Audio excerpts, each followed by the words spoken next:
but you were intimately involved in the killing of more than a dozen individuals in Afghanistan and Iraq. Let's talk about one in Afghanistan. It involved a high-value target who you'd been told to watch. He was in a particular building. The decision was taken to strike. Now, as that decision was being taken, you saw what you believed to be a figure come out of that building. Just explain to me what happened. So this particular shot happened when I was coming onto shift. So all the information that I was given, or my crew was given, we were given by the previous crew. So we're told, you're gonna take a shot. This is a building, 2 men are in it, that's it. So when we fired the shot, it was like an L-shaped building, and the person ran from off the screen around into the door, and like, it was a person. Like, I'm not going to say that it was a dog. I was told that it was a dog, but it was a person running from off the screen around and into the building. But could it have been the high-value target? No, it was too small to be a male, adult.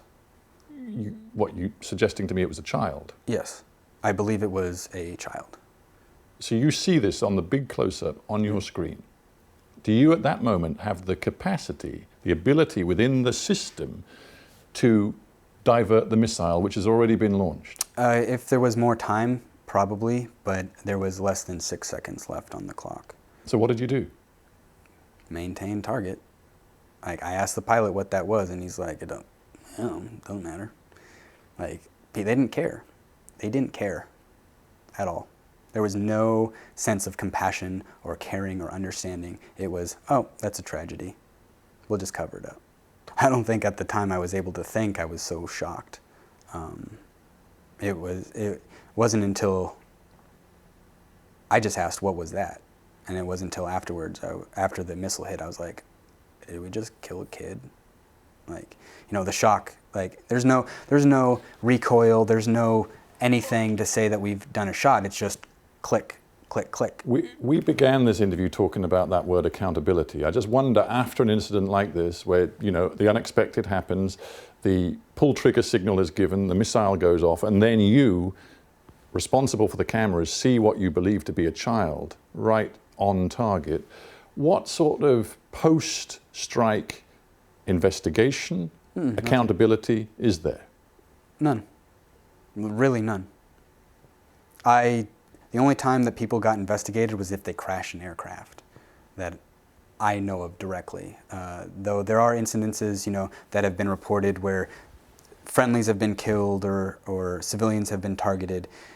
But those are, I mean, look at, they're flying thousands of missions per month, and only how many few have been reported as actually being civilian casualties, and the only reason those are reported is because there's unquestioning evidence from outside sources that say we did something bad. And the more information that comes out with the journalists going to these locations and reporting on drone strikes and local people reporting on the drone strikes, we're getting a bigger This is picture. the point, a very germane point. I mean, the Bureau of Investigative Journalism in the US and other independent bodies have assessed that a couple of thousand, at least, civilians across the piece may have been killed in drone strikes since the program began, and in Pakistan the figure ranges from anything like 400 to 900, depending on how you interpret the statistics. But I'm pretty sure that most people who are in the job don't even know that. But my point is that you're saying, actually, some of the civilian deaths were deliberately and consciously covered up. But what proof do you have? My experience, what I've seen, I didn't take secret information. I didn't take any of this stuff. In fact, when that happened and I told my supervisor at the time, he just said, doesn't matter. Just leave it alone. Don't bring it up again, or else you'll get in trouble.